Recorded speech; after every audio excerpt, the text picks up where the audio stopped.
समाज में गरीबों को सताते हैं, उनकी इज्जत आबरू लूटते हैं, वो हम लोगों से डरते हैं। हमने कभी किसी गरीब का रोआ नहीं दुखाया। जिस दिन एक गरीब कह देगा कि हमें तकलीफ पहुंची है, उस दिन सदा और सर्वदा के लिए राजनीति छोड़कर जीवन को जोखिम में डाल के गए।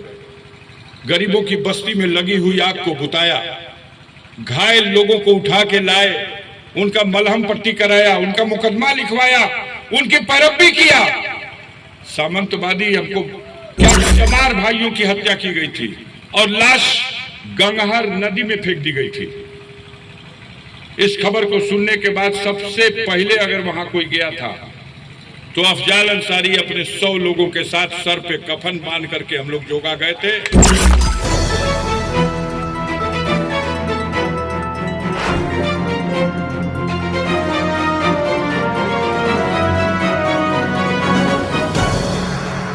गांव 10 गांव में चिराग लेके घूमोगे, एक आदमी नहीं मिलेगा जो कह दे हमको रोजगार मिल गया। क्या है ये?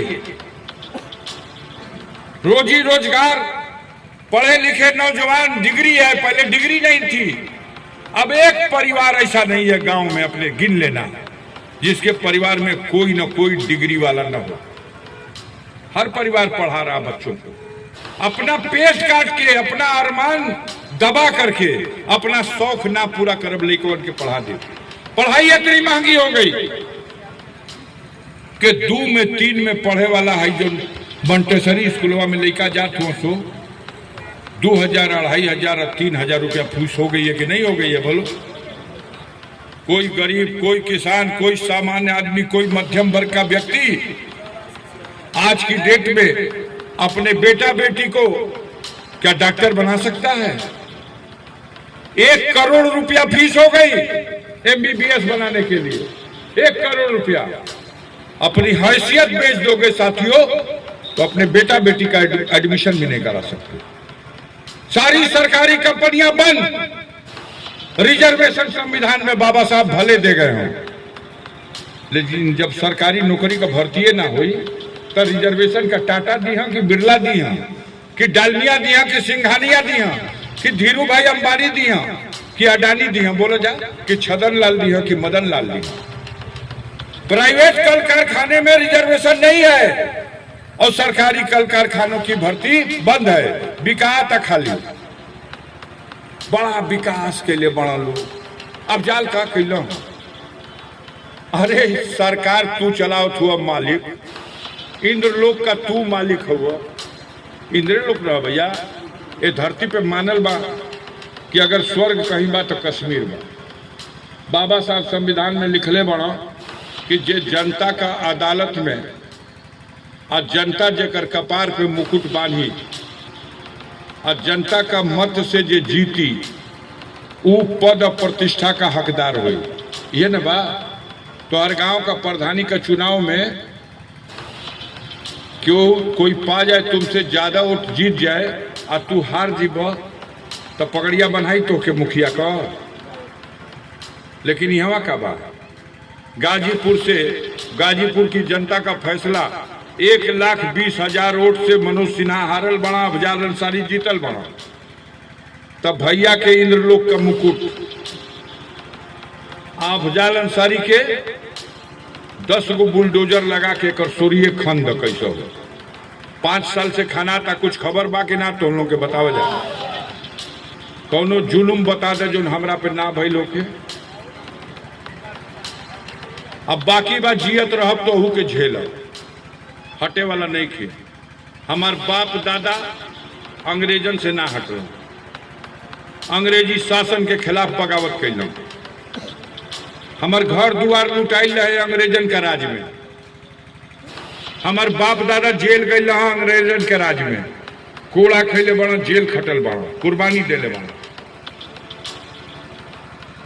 डॉक्टर मुख्तार अहमद अंसारी 1926-27 में इंडियन नेशनल कांग्रेस के प्रेसिडेंट थे, जब देश में स्वतंत्रता आंदोलन अपने समाप्त पर था।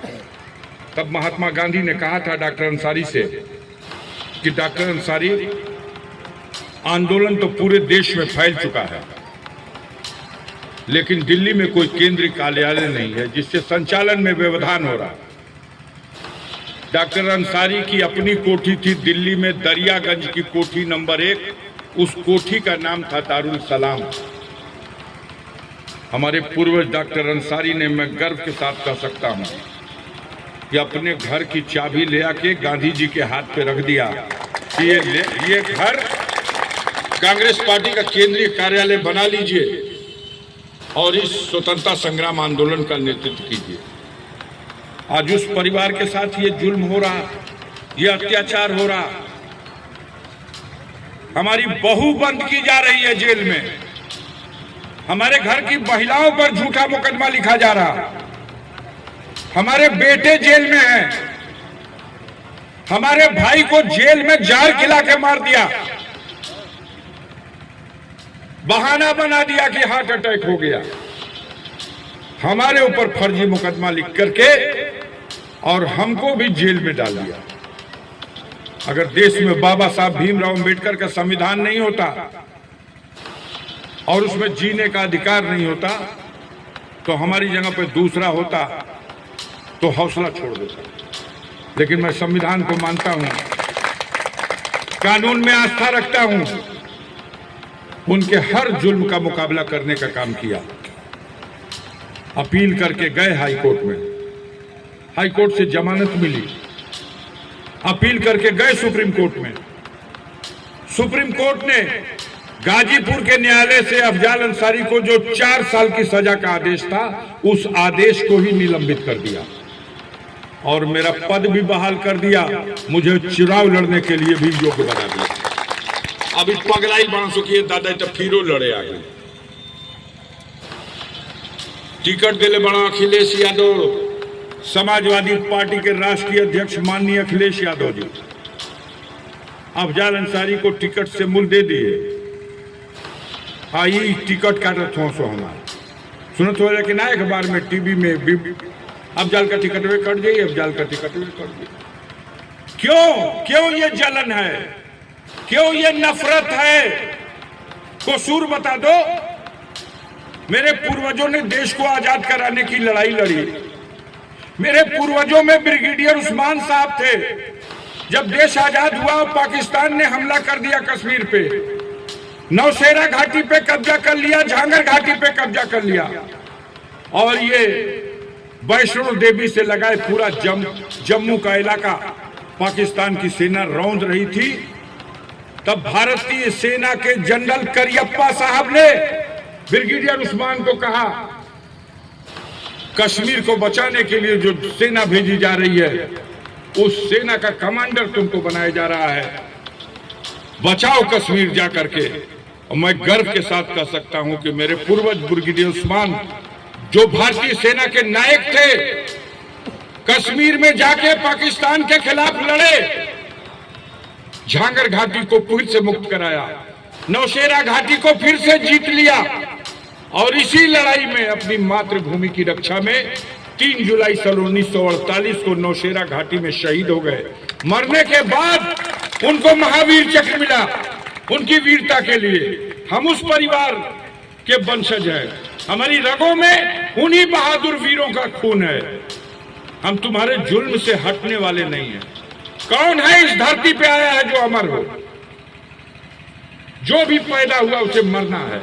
जिस दिन समय पूरा हो जाएगा उस दिन मैं भी चला जाऊंगा। मुझे मौत का डर मत दिखाओ।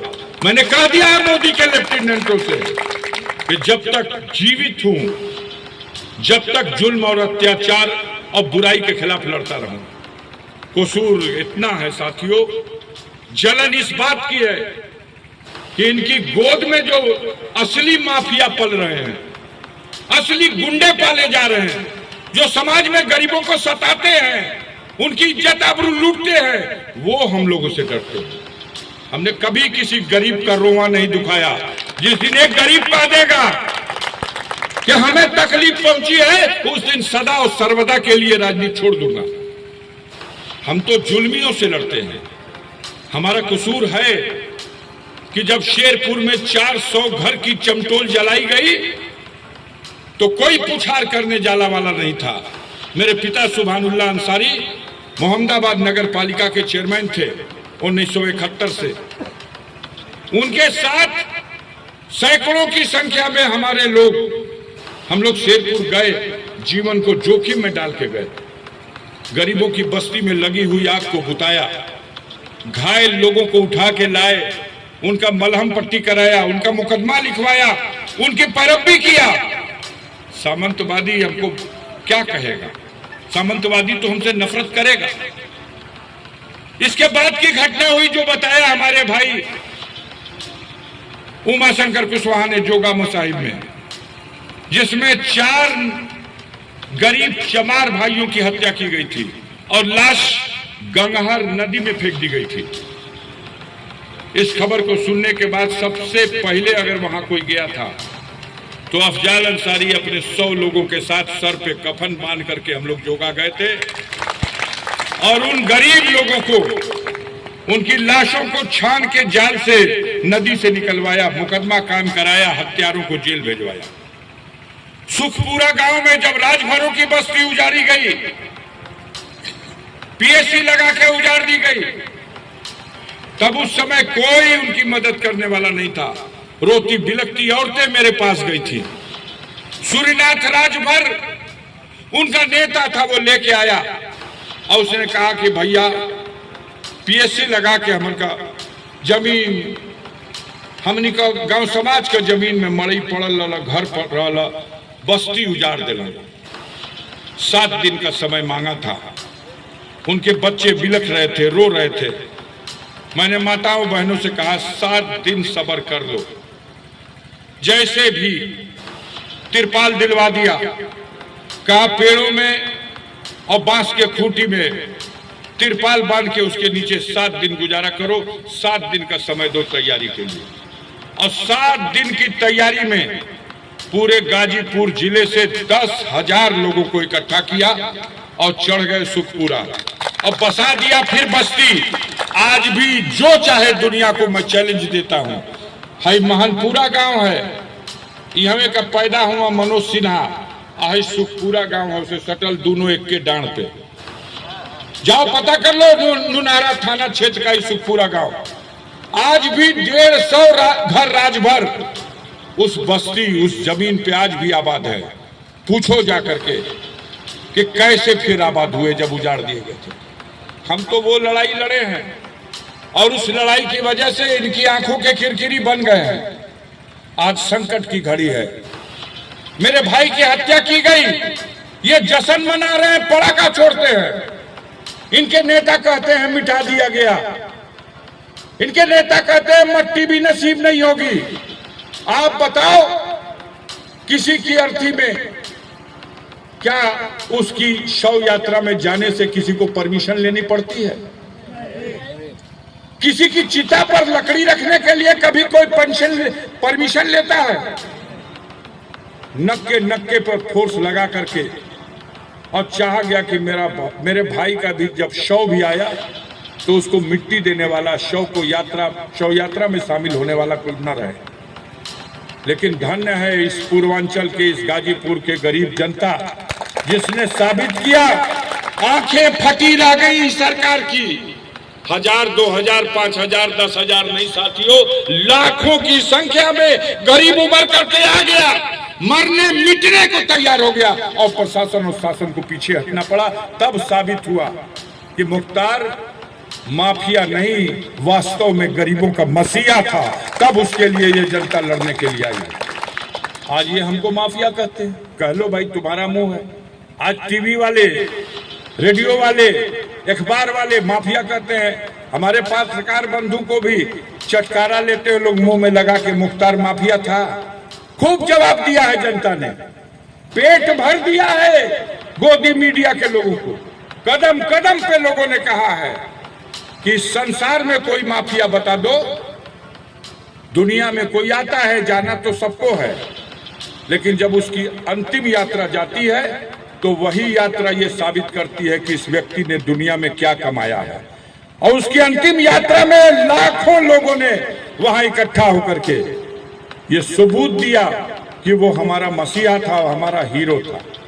आज मजाक उड़ाते हो आप, घूम घूम के चट्टी चौराहा पे हमारे खिलाफ चुनाव लड़ने आए हैं तो एक जने कह रहे हैं कि असली माफिया। हम माफिया हैं? बताओ, गाजीपुर की गरीब जनता 10 बार चुनाव लड़ा हूं और 7 बार गाजीपुर की गरीब जनता ने वोट दे करके जिताया है। 11वीं बार चुनाव लड़ रहा हूं। दौलत नहीं है, घर द्वार जगह जमीन खेत बाग बगीचा संपस्त सब कुछ या तो पस्त कर दिया गया है या कुर्द कर दिया गया है। हमारे साथ नहीं हुआ है, देश में न जाने कितनों के साथ हो रहा। लोग टूट जाते हैं एक घर बनाने में और ये तरस नहीं खाते बस्तियां गिराने में। पूरी की पूरी बस्ती गिरा दी जा रही है। जैसे मेरे ऊपर जुल्म हुआ है वैसे ये सरकार गरीबों पर हर जगह जुल्म कर रही है। अगर किसी गरीब ने ठान लिया कि हम अपनी बारात घोड़े पर बैठ के जाएंगे, उस गरीब को घोड़े से उतार करके अब बिजली का पोल में बांध करके नंगा करके गुजरात में कोड़े से मारा जा रहा है। ये क्या जुल्म हो रहा है? हाथरस की बेटी के साथ बलात्कार किया गया और जब वो बेटी ये दर्द सहन नहीं कर सकी, मौत हो गई, तो अस्पताल से उसका शव उसके माँ बाप को नहीं दिया गया। उसको एक जगह ले जा करके किसी नदी घाट पे नहीं, एक सुरक्षित जगह ले जा करके जहां कोई कभी रात को दाह संस्कार नहीं होता, लेकिन हाथरस की बेटी को आधी रात को 12 बजे रात को मट्टी का तेल डाल करके जला दिया गया। क्या हो रहा है? ये धर्मावतार घमंड में चूर है लोग। इनको अहंकार हो गया है अपनी सत्ता का। तो इस सत्ता को बदलने के लिए देश की जनता ने भी एक बात ठान लिया है। मैं गाजीपुर की जनता से भी नम्रता से ये निवेदन करना चाहता हूं कि संकट की घड़ी में इस लड़ाई में मेरा साथ दीजिए और भारतीय जनता पार्टी के कैंडिडेट के गाजीपुर में जमानत जब्त करा दीजिए। एक एक वोट ये बांटना चाहते हैं, गरीबों का वोट, जात के नाम पे, धर्म के नाम पे, मजहब के नाम पे। कुछ नहीं करने वाले हैं ये लोग। इनके चेहरों को पहुंचाओ। नो, सामने दिखने वाला चेहरा दूसरा है, असलियत में इनका चेहरा दूसरा है। ये लोग गरीबों पे जुल्म ढाने वाले लोग हैं, कभी आंसू नहीं पूछेंगे। और हम वचनबद्ध हैं, जिस दिन तक जीवित हैं, जहां कहीं गरीब पे अत्याचार होगा, हम उस गरीब की मदद के लिए जीवन को जोखिम में डाल करके जाएंगे और लड़ाई से कभी पीछे नहीं हटेंगे। मोदी, मेरा घर गिरा दो, मुझे जेल भेजवा दो, अपील करके फिर से सजा करा दो, लेकिन चाहोगे कि घुटना टेक दे तो ये अफजाल अंसारी उस परिवार का